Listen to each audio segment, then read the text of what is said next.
Hello, I'm Marcia Cavanaugh. Thanks so much for joining us. According to the latest COVID guidelines, we can drink in bars in New Orleans now, perhaps just when we need it the most, though as expected with restrictions. We will look at the changes prompted by Phase 3.3, including our Future Watch segment, which examines the impact on tourist sites.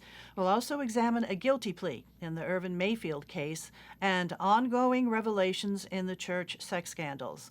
On this, the week of Veterans Day, we will look at 3 ways that a New Orleanian had in preserving the history of World War II. And as the score of 38-3 still reverberates in our minds, we'll discuss the Saints' explosive arrival to the midseason mark. Joining us are tonight's Informed Sources. Errol Laborde, producer of Informed Sources. LeBron Joseph, news anchor, WGNO-TV, Channel 26. David Hammer, investigative reporter, WWL-TV, Channel 4. And Don Ostrom, Channel 12's Future Watch reporter. We go over to LeBron first because we are in 3.3 now. What does that mean for the music scene, for bars? You know, what do we do? What can we do? Well, 3.3 additional restrictions relaxed, if you will, for some of the places that were already open, like restaurants and things like that, up to 75% capacity now. We can now drink in bars, just as you said, Marcy, about bars up to 50 people or 25% capacity, whichever is smallest. The adult entertainment places on Bourbon Street can open now, and I thought that was interesting that, you know, the city allowed that to happen as well. But there are a number of places that you still can't go to. Amusement parks is one of them, arcades, dance clubs. It's pretty interesting that one of the bizarre can't do's in a number of the 3.3 restrictions is dance in a bar or club. And so once again, this is in the city of New Orleans. Yes, this is within the city of New Orleans. Yeah. Second lines are prohibited as well. Generally, this would be the height of that season right now, the weekly social aid and pleasure club. Second line parades won't be happening this year. I don't think that that's going to be relaxed before the year is out.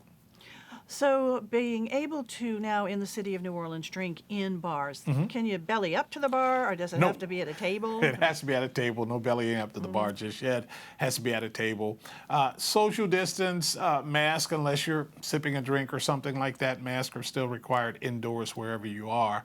Got out with my wife and son just last night and went to eat some barbecue and hey, the exact same way, mask, social distancing, tables apart, and everything else.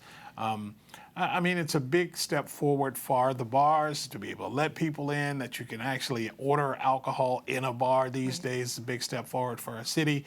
However, you know, this all comes with a caveat of just today, the largest increase since the pandemic began, almost 3,500 cases with some additional deaths across the state. And ringing the alarm today, the mayor, the governor, and Dr. Jennifer Avegno all speaking in front of television cameras saying, hey, listen, we're at a really, really dangerous point right now. So who knows how long 3.3 will even last, to be honest. Yeah, I know. They are alarmed with the numbers going up. What about music? I mean, music is so important. We have had such a lively music scene, so many musicians. Can musicians go in bars and play, or that's still not happening? You can go in bars and play, but you cannot play a wind instrument and you cannot sing. And of course, along with music goes most of the time dancing. And as I mentioned, there's no dancing in the bars, if you will.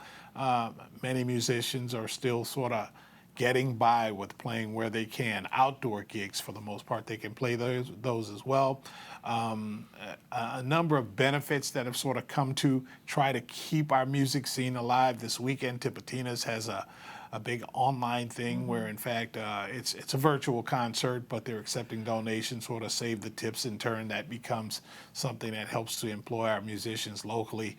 Terrence Blanchard and his wife, Robin Burgess, are throwing a private concert at their home this weekend that they had scheduled a couple of weeks ago that actually sold out on the Bayou. And but all of the proceeds are going to musicians. Even if, in fact, tomorrow they allowed musicians to begin playing across our city, this is going to be a struggle because in the end, it requires people to show up to pay for and things of that nature. So it's a tough one. So LeBron, if you can't play wind instruments, it's a good thing New Orleans has always been a piano-playing town. We have a lot of good piano players there. We got a lot of good piano players. You're absolutely right. And good guitarists, and too. good guitarists and good drummers, and that's a trio, and and you can hear that kind of stuff, and you can see that inside. Ironically, there was a concert this week that the Jazz Museum over on Esplanade broadcast over their web channels, if you will, and they've been doing this pretty much during the pandemic, since they've been allowed to have musicians play, some of them playing wind instruments, but these are performances without audiences present, and in fact, those turn out to be benefits as well for the music. Does that mean that Frenchman Street, people could just go down to Frenchman Street and catch some playing, or no?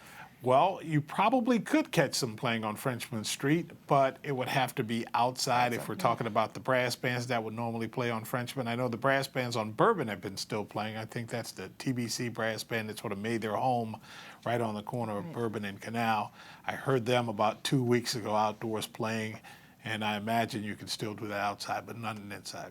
Bottom line, we still really need to employ the precautions.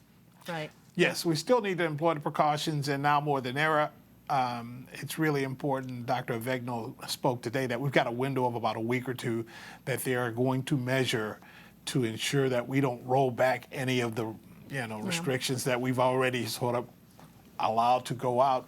New Orleans has shown these great numbers. The state's had pretty good numbers considering what our neighbors are doing.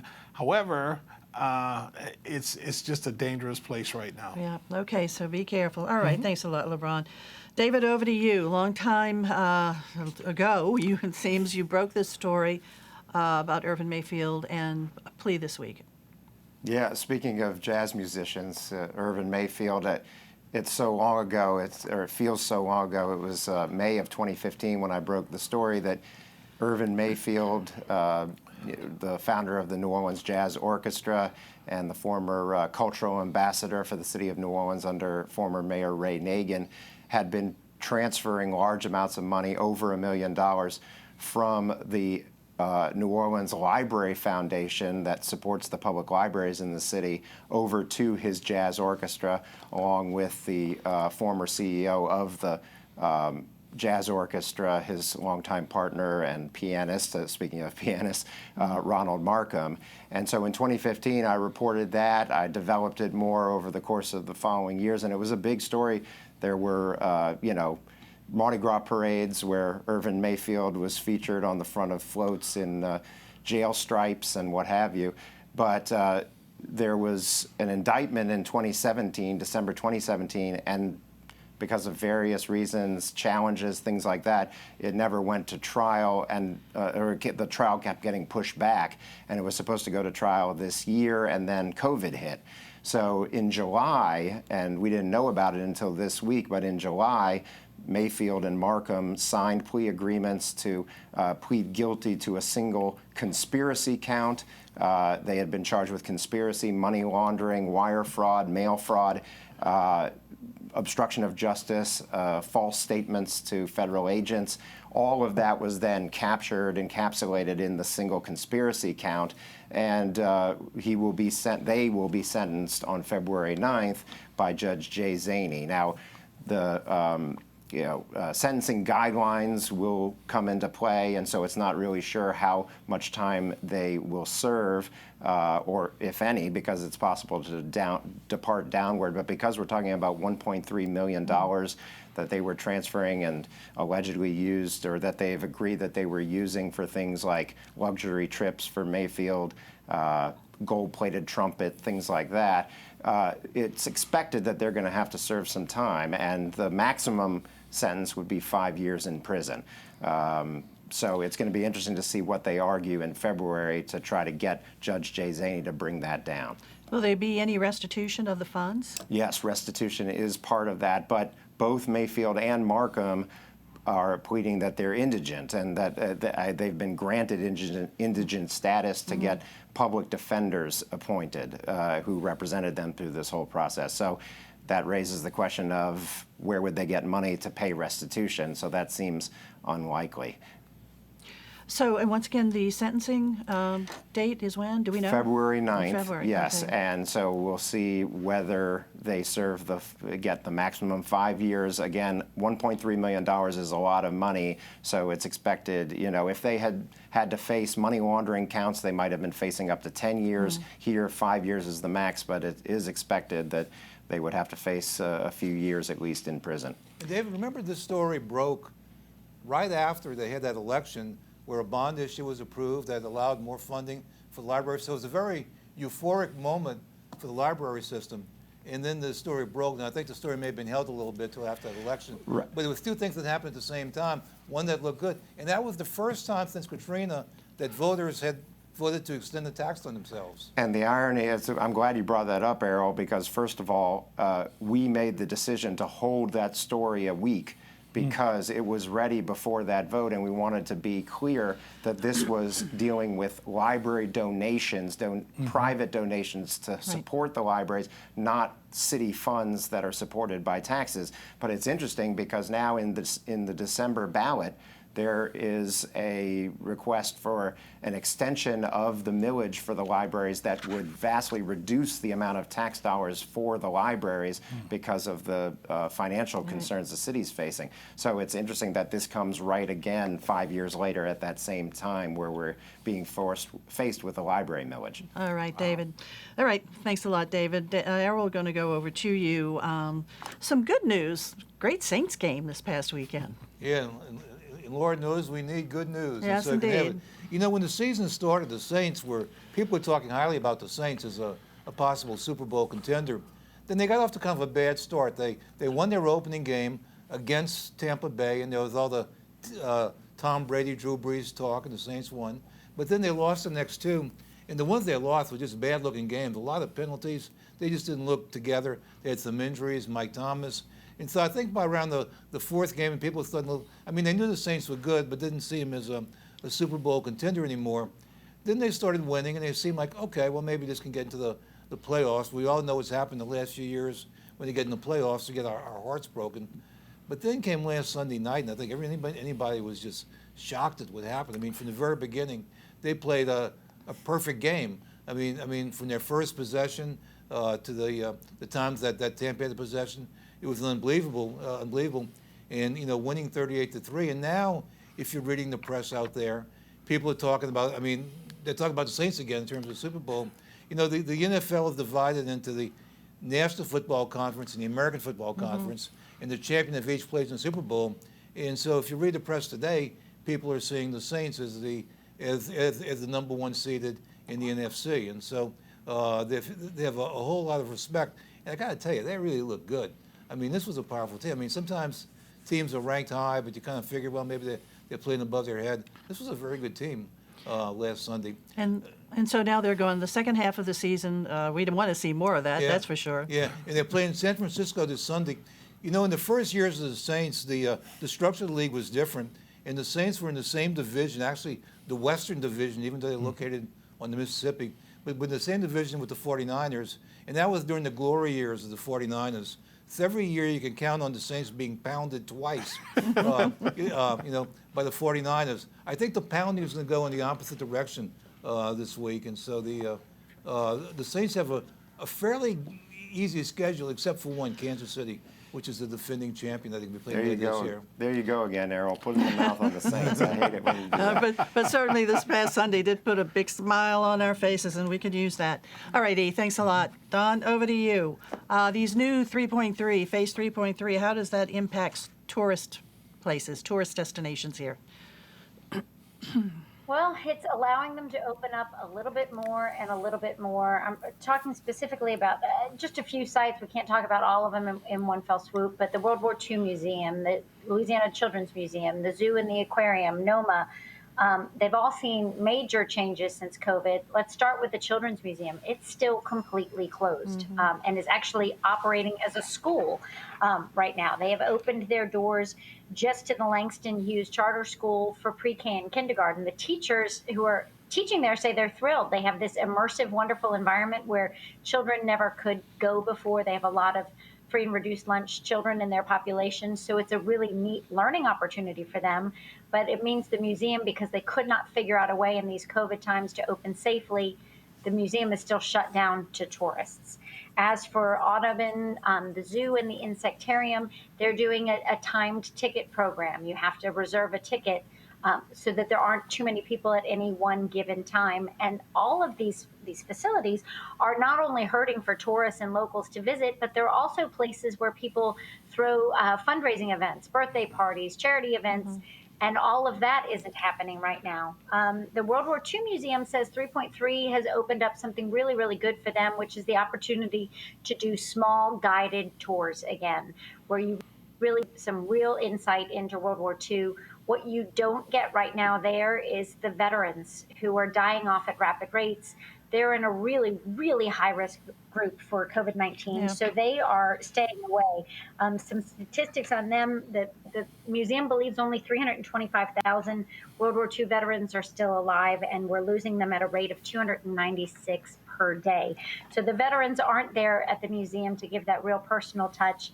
The museum has reduced capacity still and only can accommodate 1,700 people on their campus at any one time. And it's a huge campus, but they enabled us to spread out enough to be safe. It's about 1,700 people. They figured it out early on when they opened. Go ahead. Do you know if all of their exhibits are open or are some of them closed? I believe they all are. You get a stylus when you go in, so you're able to use that stylus to touch all of the touch screens and interactive displays. The movie theater, the Beyond All Boundaries, is open. They picked up some of those heavy duty, kind of like airline use sprayers, so they're cleaning the theater between every single showing. So it is open and going, but the numbers are way, way, way, way down. They tell me they're seeing about 15% of the visitors they saw over the same time periods last year. So all of these facilities, they need tourists back, they need people back, they need locals back too. So they said it's a really, really good time to go because you're not dealing with a crowd. You're able to spread out.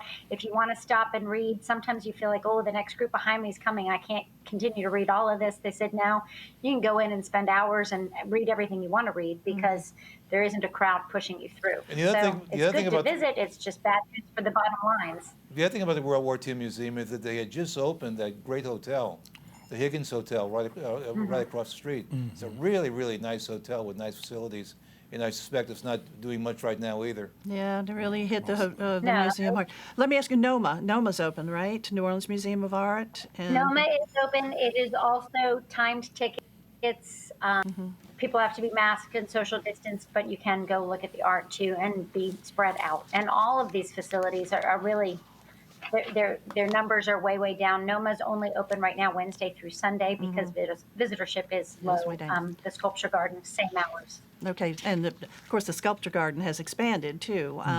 So you have a lot of space to walk around out there. It's a beautiful walk around. It is. It's just absolutely gorgeous. Okay, Dawn, thanks a lot. David, going to go back over to you. Unfortunately, we just keep hearing news stories about the church sex scandals.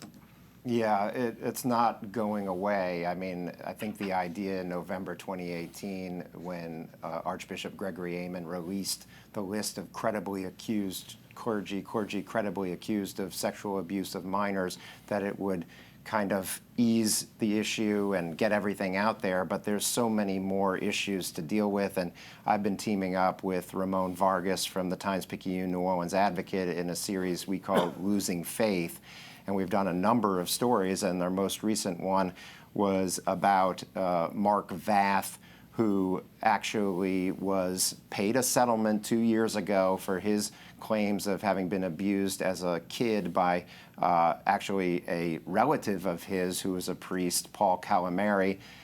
He had been the principal at St. John Prep and then became a priest, and he was paid a settlement by the church, but they never investigated his claims as they're supposed to under canon or church law. And he was able to find that out because when he went to them to find out what was going on, they said, oh, we're launching the investigation now, like within the last couple of months, 2 years after they paid him. And that's an important issue because we're seeing cases around the world, and the current Pope, Pope Francis, has been cracking down on this and actually removed a bishop in Poland for doing something similar, not reporting a case of abuse that he knew about for 3 years. And there are requirements under church canon law for these cases, once they're deemed credible, to be reported to the Holy See in Rome for a potential church trial against living priests. And in this case, Paul Calamari is a living priest. He's retired in Delaware, but I reached out to him. He did not want to comment. And he's been sued by another alleged victim, and there's at least one other third alleged victim. So this is an important case, and it's the way the Archdiocese is dealing with these cases that's causing new scrutiny. There was also a report that came out of the Vatican this week regarding former Cardinal McCarrick. Right. And it's sort of a similar thing. Can you explain more about that? Well, that was really shocking because Cardinal McCarrick was elevated to a very high place from being a priest to be the cardinal in Washington by Pope John Paul II. And of course, Pope John Paul II, after his death, was canonized, was made a saint. And now there's a report that was actually commissioned by Pope Francis and came out of the Vatican that found that Pope John Paul II knew that Cardinal McCarrick had abused minors or had been, found credible claims of sexual abuse, and kept elevating him to higher and higher levels. And then that the emeritus Pope Benedict had actually not taken action against him, but had just basically told him to calm down and go away. And not until the current Pope was he laicized, which means removed from the priesthood. So the response from our Archdiocese to this case that you have reported on, what is the response from the Archdiocese about that? Well, they say that they're following the process. They are doing the investigation now and are having some problem dealing with Mr. Vath and getting his cooperation with a current investigation. But they had no dispute that they had failed to go forward with an investigation at the time. One of the other things that they say is that there's been some new directives from the Vatican that clarified what they're supposed to do in investigation just within the last few months. But we talked to a canon law, church law expert who says, no, this has been clear for decades and decades that they should have investigated these claims rather than just paying a settlement to essentially make it go away. All righty, David. Well, thank you. I mean, it just as we said, these stories just keep coming out, and certainly one disturbing thing after another. Thanks a lot, David. Okay. Errol, we're going to jump on over to you, and we observed Veterans Day on November 11th this week, and it got you thinking about a New Orleanian who just left such a legacy of memory of World War II. Well, what happened is Wednesday night, just watching television, HBO was showing a back-to-back series of Band of Brothers, which is just a wonderful series that was done a few years ago, one about the European War and the other about the Pacific. And that was from a book that Stephen Ambrose wrote when he was a professor at UNO, and it's just a first-rate series. And then another channel had Saving Private Ryan. Now, Saving Private Ryan was based on a book that Ambrose did. Ambrose had done a book about the landing day on D-Day, and a screenwriter saw it and was reading. There was several references to brothers, that families of brothers that were killed in the war, and they got the idea. And in both cases, Steven Spielberg got involved with it and developed this. Well, I was just kind of reading through these. Saving Private Ryan is regarded, I think at the American Film Institute, is regarded as one of the top 100 films of all times. It's also regarded by some people who write about these things as the best war film ever. And in the case of Band of Brothers, I can tell you that it's really an important element. In Europe, you go to a lot of spots. The particular group that's written about is the Easy Company, the 101 Airborne. And as it happens, they went everywhere. They went from D-Day to the Netherlands to the Battle of the Bulge, and they were the first to arrive at Hitler's Eagle's Nest. So they were everywhere. And you go to Europe, and like you see signs quoting Band of Brothers. I mean, it has become pretty much the guide for history of that area. And both of these really are, due to Ambrose. And of course, we were talking about the World War II Museum, which is originally supposed to be a D-Day museum. He was the driving force behind that. And he even supposedly contributed $800,000. Now, there are a lot of other cities that probably deserve maybe a little bit more than New Orleans to be the headquarters as far as World War II, like Philadelphia, San Diego, and Norfolk, or Washington. But the driving force was with Ambrose, and he based it pretty much on Higgins. This is where the Higgins plant was. And he claimed, now whether it actually happened, I don't know, he claimed that Eisenhower told him that if it weren't for Higgins, we wouldn't have won the war. And so he used that statement as a driving force. And so Ambrose did a lot to really preserve or actually bring out a lot of the information that we have about World War II. Towards the end of his career, there was some controversy involved with him. There was some accusations of plagiarism, and they were debated back and forth.